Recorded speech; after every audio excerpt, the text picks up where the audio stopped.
rejoice. So all the world hear. God is our story. God is. Love is the glory. Oh, yeah. Life gives to all who will hear. Here's the story, y'all. It's time to come together to celebrate. Celebrate. And praise God's glorious name. Everything can happen so naturally. Love, we all feel the same.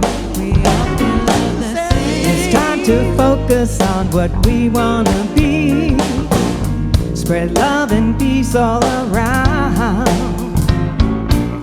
Never worry even when things look bleak, for what was lost can be found.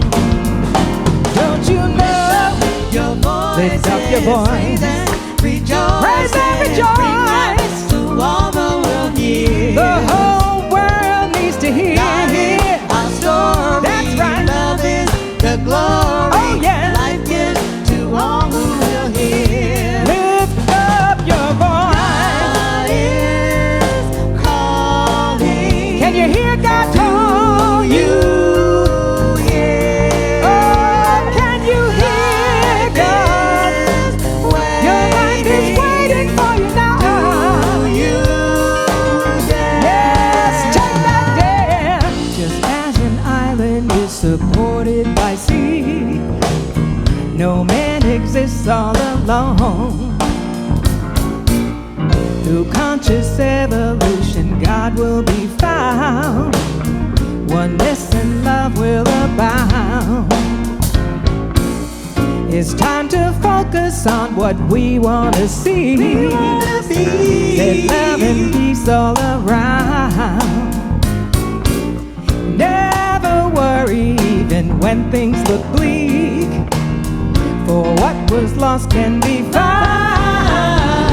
Don't you Lift know? up your voice. Lift up your voice. Praise and rejoice. So all the world hear. The whole world needs to hear. God is our story. That's right. Love is the glory. Oh, yeah. Life gives to all who will hear. Oh, let love prevail. Lift up your voice. Lift up your voice. Rejoice. Praise and rejoice. So all the world hear. Oh, let love prevail. God is our story. Oh, yes. Love is our glory. Oh, yeah, yeah, Life gives to all yeah. who will hear. Lift up your voice.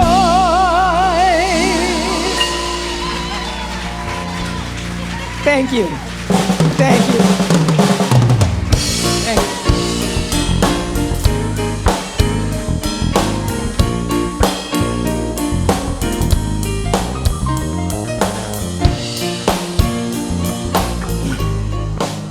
Let's thank them again. Let's thank the band. Good morning again, everyone. You brave souls to get out here and overcome the freeway issues. Woo. You know, I'm thankful though, I now live in the neighborhood. I live in West Sac now. Which is a miracle all its own, by the way. So thank you for being here this morning. Delighted to see all of you this morning. My title this morning is The Fire of Divine Love. So our spiritual principle says that the Spirit will give us the desires of our heart when our desires are of the Spirit. So you think it's a car. It's the desire of your spirit. Yes, and I'm still holding on for that red Bentley. I'll be the first one in a red one as soon as I get it. So my question to you all this morning to start this discussion is, how is your soul? How is your soul? I am inspired this morning by the writings on prayer of Saint Teresa of Ávila in the book, The Mystics Would Like a Word, 6 women who have met God and found spirituality for today. It's a great read.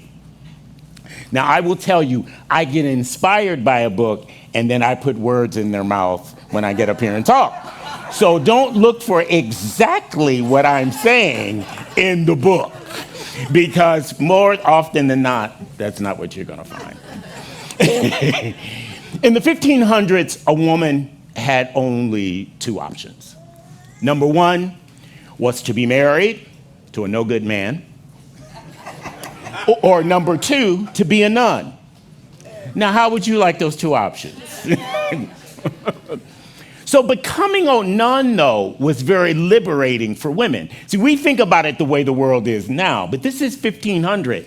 And in 1500, being a nun gave you independence, it gave you agency, and it gave you influence. The reason why is that you lived in a convent, and the convent was not under the control of the local bishop.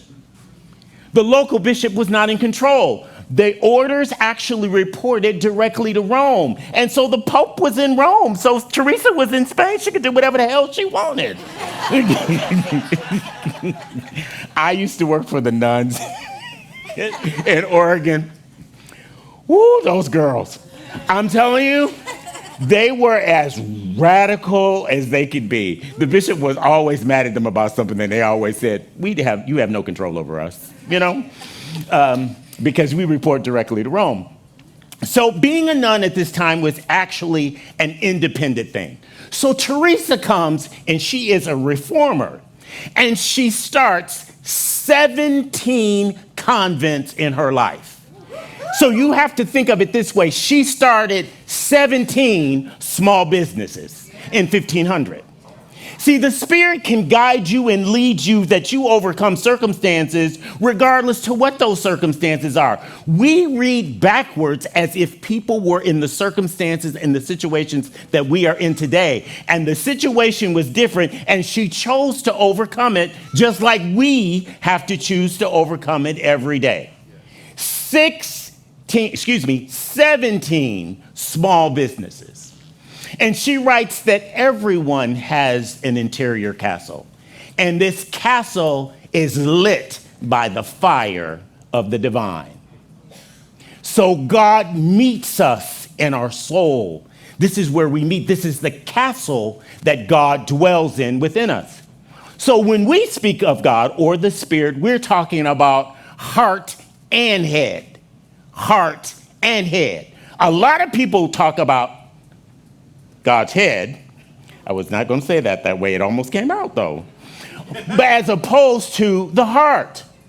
But it's head and heart.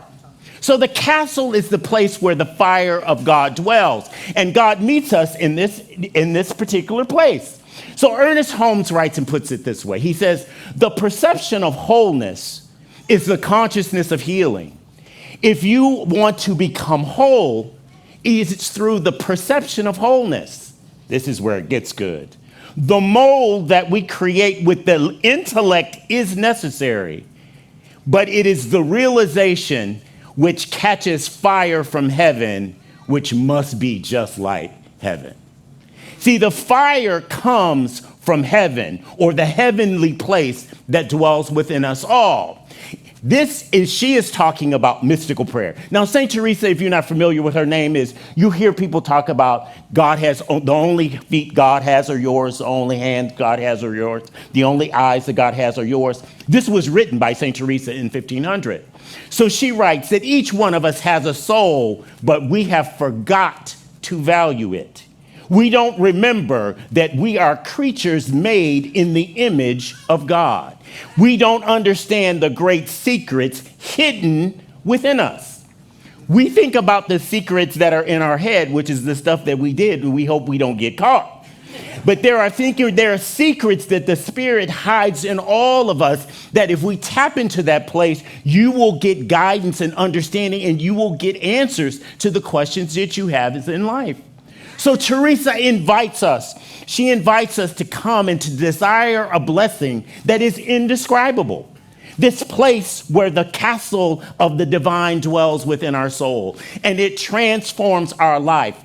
Once our hearts and minds are transformed, it transforms our behavior.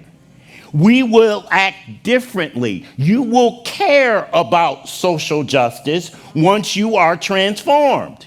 Once you experience the love of God, you will be loving even when you don't want to be. I find myself that way all the time. I don't want to love some people, and God still brings up the love that is within me because the love that I have experienced from the divine has transformed me from where I started this journey.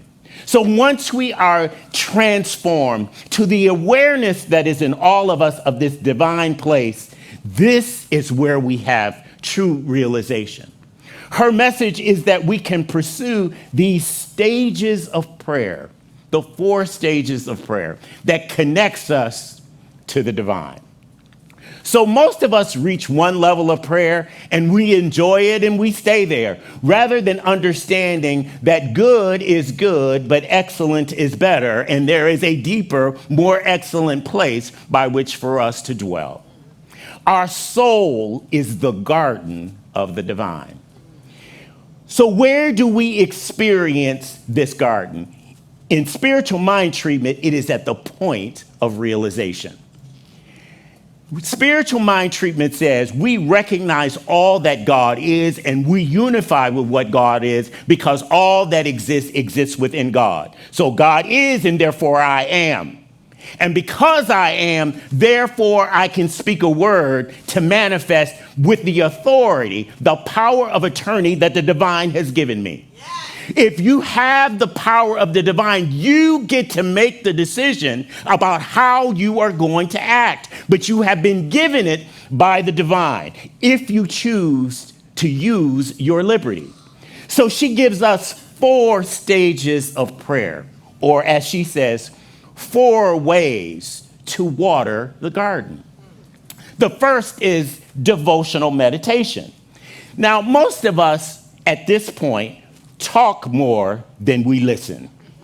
So we tell God everything that God needs to do. God, you need to bless this one. You need to bless that one. You need to do something with her because she getting on my last nerve. And if she gets on my last nerves one more time, Lord, you better help her. Because I don't know if I'm going to be able to not say something. This is what happens in devotional prayer. Now, it is sincere. We all start out here. I have prayed against people in my younger days, wanting you to disappear, and you still show up every time until I overcome, because it's all about my responsibility, even though I want to make it your responsibility that you get on my nerves. It's my nerves that are responding to you, not yours responding to me. Don't ever forget that. This is the first stage of mystical prayer. Because this whole issue about prayer is an encounter with the divine. If your prayer is solely an intellectual exercise, you are missing the whole meat of the matter. There is a deeper place. And this method, she says, is like drawing water out of a well with a rope and a bucket. That's how she describes it. When you pray this way, all you're doing, it is all under your own control. You throw the boat or you throw the bucket and the rope in the well and you draw the water out. It is all under your control. There's very little that the divine has to do with that because you have decided you got it all on your own and you need to tell God what to do. I did. God just took if God had taken my direction, there is no telling what I'd be paying for right now. But this is that we imagine. She says, let us imagine ourselves being in the presence of the divine and being there and enjoying this experience. Devotional meditation opens our consciousness, though. It's the start. Everything starts out with an intent. Everything. We decide, we set an intention, and then our attention goes in that direction. But this supernatural awareness is just the beginning. We learn how to pray. We think God answers our prayers and does exactly what God wants us to do. That's what we think. Then she says, but there is a second level of prayer, and it is the prayer of quiet. When we learn to listen. The second method of watering the garden is by a means of a water wheel which has dippers attached. The dippers dip the water out, As the wheel turns, it is poured into a trough that flows into the garden of our soul. And St. Teresa says, the soul begins to collect itself, and it finds itself at the beginning of a supernatural or a new experience that it hasn't had before. But unlike devotion, this cannot be achieved solely by human effort. We have to have an awareness. We have to listen for the voice of the divine. It is not totally only under our control. We are waiting for a relationship, an interaction, a level of intimacy that we have not seen before.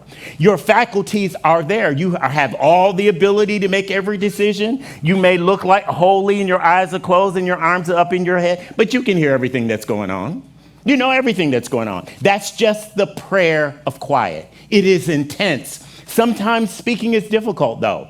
The last thing in the world sometimes you want to do is talk, but it often feels boundless, and many people stop here thinking that it is the ultimate blessing because they have had what the hymn says, a foretaste of glory divine.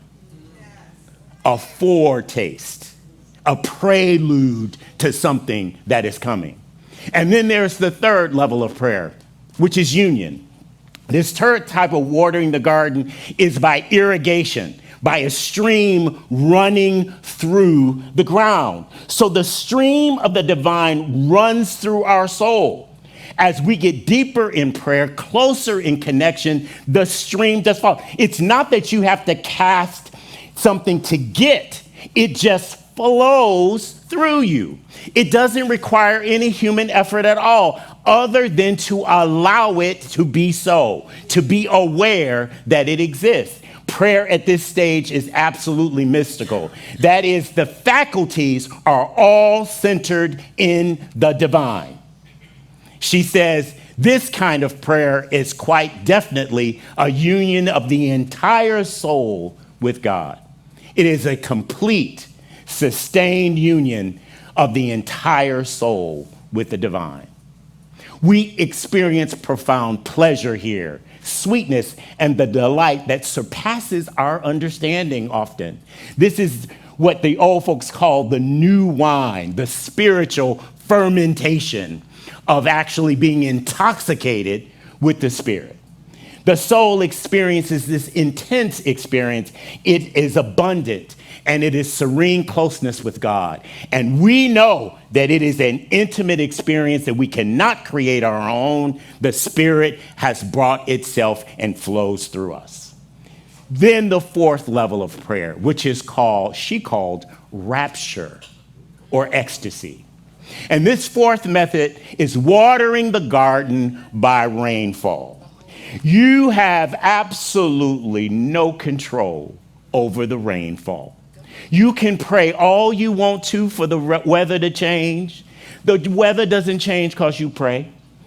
The rain comes because the creation has been designed for it to water the earth that we are part. And what she is trying to say is we have no control at this point. The Spirit just has to rain on us. It is a dramatic lifting of the soul and a withdrawal of the body from ordinary faculties. You don't care about anything else because you are just lost in the Spirit at this point.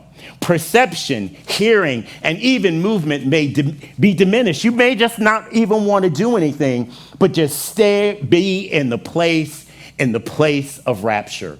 She says, breathing slows, pulse quiets, and movement is challenging. Rapture is often described as more valuable than union. It is an elevation beyond the ordinary experience. An elevation. Such experiences are profoundly personal, difficult to describe, and I guarantee you, if you try to describe it to someone who has not had the experience, they will not understand what you were talking about. And it is very difficult for us to explain. But the idea of it all is, what difference does it make because you have been raptured into the Spirit of the divine? So these four stages are reached by seeking this deeper understanding and this deeper connection with the divine. It's all about desire and intent. Teresa writes, trust God that you are in the place that you were meant to be. It is certain that the love of God does not consist in experiencing sweetness or tenderness of heart, but is truly serving God in justice and strength and in humility. She says, let nothing disturb you. Let nothing make you afraid. All things are passing. God's love is the only thing that never changes. Patience gains all things. If you have God, you will want for nothing. And then Ernest Holmes puts it best. He says, the fire of heaven is the candle of the Lord burning on an individual's altar and the sanctuary of their soul. It is never independent of the original flame. Every person is a divinity in disguise. See, you're walking around in a disguise. Humankind is divine, being wearing a mask, largely unconscious of its own divinity. Unconscious of your own divinity, but becoming conscious of your divinity is transforming. He says, occasionally awakened by some flash of consciousness, which temporarily reveals itself to the self and proclaims the eternal incarnation of being the only begotten of God. So as we started, we return. How is your soul? How is your soul? During realization, we experience these 4 stages. If we choose to, it is absolutely the part of the mystical interaction. We teach 5 steps of spiritual mind treatment, and that is not what Ernest taught. Ernest only taught 3. That you had to recognize, you had to unify, and then you had to realize. Because the whole purpose of the prayer is a realization that you are one with the divine. And of course, Thanksgiving will follow that once you do it. But that is all it takes. The idea is the realization. So there's different ways for us to get here, and each one of these levels of prayer give it to us: devotion, quiet, union, and rapture. Each of us has a soul, but we forget to value it. Do you remember that you have a soul? Do you remember that you are created in the image of God? Do you understand that there are secrets hidden within you that you tap into in the still small voice of the divine? How are you spiritually watering your soul? It is all based on our intention in prayer. Ernest says, it is the perception of wholeness that is the consciousness of healing. But he finishes this line with the most important part. But the realization which catches fire from heaven must be from heaven. And so it is.